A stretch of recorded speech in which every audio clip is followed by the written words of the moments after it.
27e journée de Betclic Elite, le basket pro français dans ton écran by la LNB, voici ton résumé. Le Portel bien lancé dans sa course au maintien en restant sur 2 victoires sur les 3 derniers matchs, dont la dernière contre Boulogne-le-Valois. Le premier panier des locaux signé IFI face à Paris. Un Paris Basketball devant à l'issue des 10 premières minutes et qui veut poursuivre cette marche en avant. Juan Bégarin sur alley-oop 20-25. La réaction des Portellois ne tardera pas, poussé par les supporters du Chaudron. La deuxième mi-temps s'emballe, capitaine Mangin sur sa 3e passe de la soirée, caviar lobé pour Zoran Nikolic. Alors que Nadir Ifi enchaîne les paniers, Paris tient bon, 7 minutes à jouer et le club de la capitale revient à 5 longueurs après ce dunk du vétéran Evans. Mais un joueur sort une rencontre historique, Nadir Ifi, incontrôlable du haut de ses 20 ans qui va signer son record en carrière, 39 points. Et le record de la saison en Betclic Elite à l'évaluation, 44. Des shoots venus d'ailleurs pour le scoreur en période de Ramadan. 3e succès consécutif à la maison pour le SSM, désormais 12e du championnat. L'heure de la revanche a sonné entre Limoges et Paula Cortez pour ce 113e Classico. À Beaublanc, Giovan Onyangé est bien décidé à repartir avec un 2e succès en poche face à l'ennemi. C'est lui qui ouvre le score.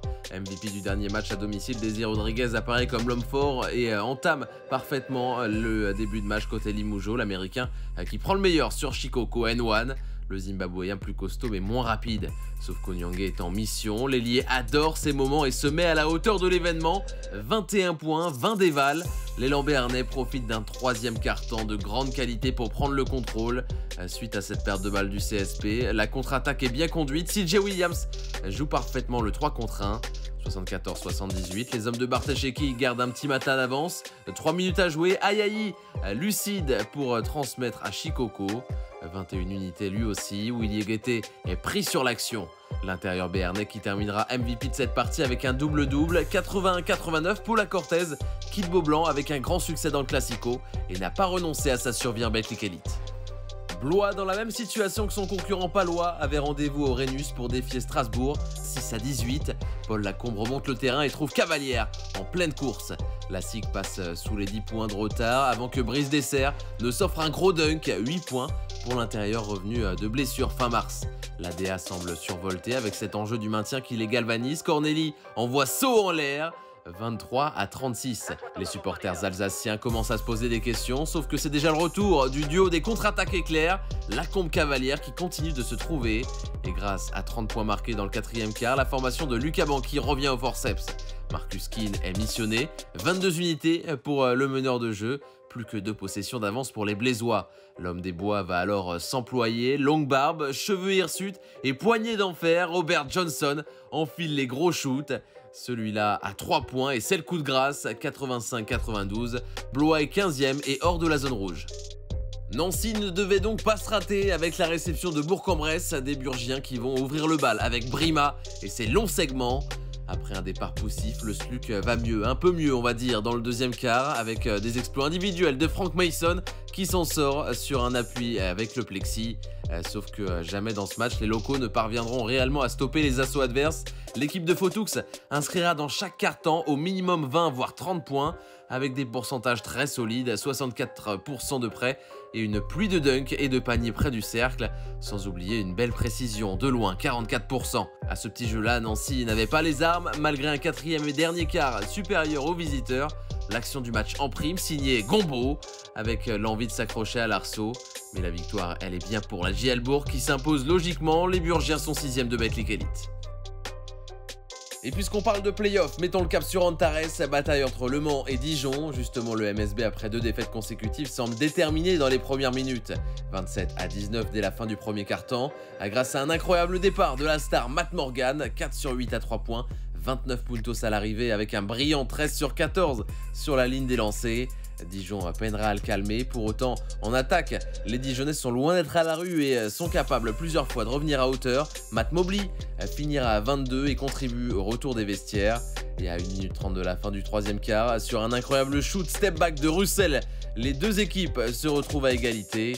79-74, les Manceaux tiennent bon. Terry Tarpey va devoir hausser son niveau de jeu. L'international français libère ses chaînes et conclut 14 points et 22 d'évaluation. Matt Morgan pliera l'affaire dans les derniers instants et Russell se fera attraper par la patrouille. Antares peut désormais exulter. Score final 96-81. Le MSB retrouve le sourire avant d'accueillir l'Asvel. Cholet-Nanterre à la Meilleray, CB qui s'enlise ces dernières semaines a perdu les 4 derniers matchs toutes compétitions confondues. Nanterre 92 veut en profiter. Bastien Pinot décoche sa première flèche. Sauf que Cholet est capable aussi de se sublimer. Deuxième quart-temps superbe des joueurs de Villa. 31 points marqués avec un Nils Sako qui emmène avec lui ses coéquipiers vers le vestiaire.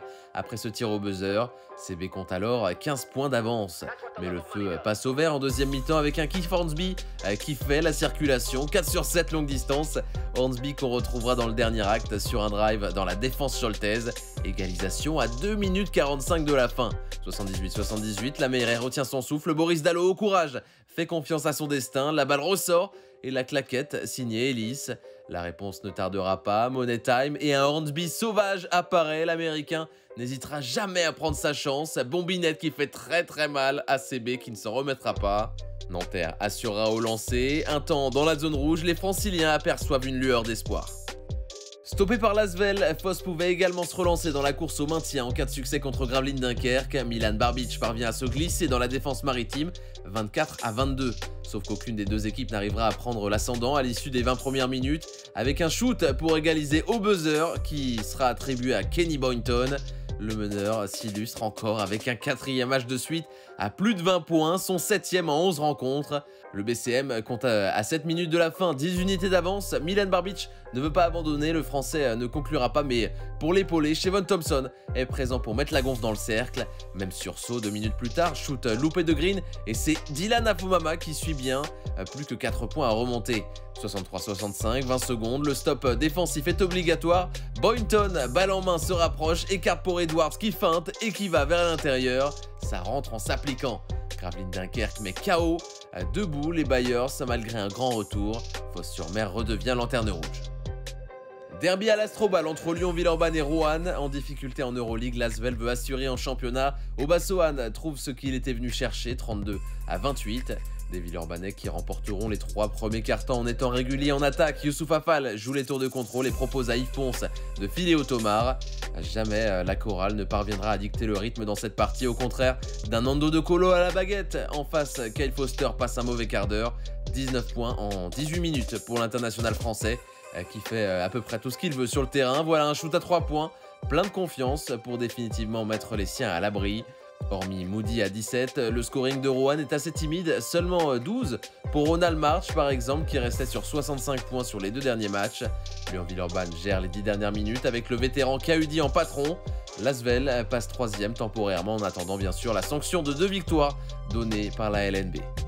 Au-dessus de l'Asvel, c'est Monaco et Boulogne-le-Valois qui se disputent la tête depuis quasiment le début de saison. Sur le rocher, les Mets veulent jouer décomplexés et en même temps, pas une seconde à perdre pour Konaté qui déclenche de très loin et ça passe. Le spectacle est attendu à Gaston Médecin et il aura bien lieu. Okobo lance Makoundou sur la tête de Wembanyama. Allez-oop de Funambule, 22-26. Eli Okobo ne s'est pas calmé, revoilà le meneur français qui attaque le jeune Traoré en transition. La patte gauche est assurée, 21 points pour Okobos, qui sera le meilleur scoreur de la Roca Team. Une Roca Team justement qui va accélérer. Strazel et Ouattara collaborent. Malgré ses 14 rebonds, Wembanyama n'est pas à la fête en attaque et d'autres doivent prendre le relais. Tashon Thomas est nourri sous le cercle. Mais la bataille semble perdue d'avance, tant Monaco est maître de son sujet. 5 minutes encore à jouer et Mike James cible Thomas et le devance avec son runner spécial, N1. Les joueurs du Rocher s'imposent sereinement et décrochent une 21e victoire. La 28e et prochaine journée avec les batailles pour le maintien, avec notamment Nanterre-Foss ou encore Blois-le-Portel, Dijon-Cholet, ça sera également samedi, dimanche pour Monaco, sur France 3 Région, Paris-Limoges ou encore BCM Asvel.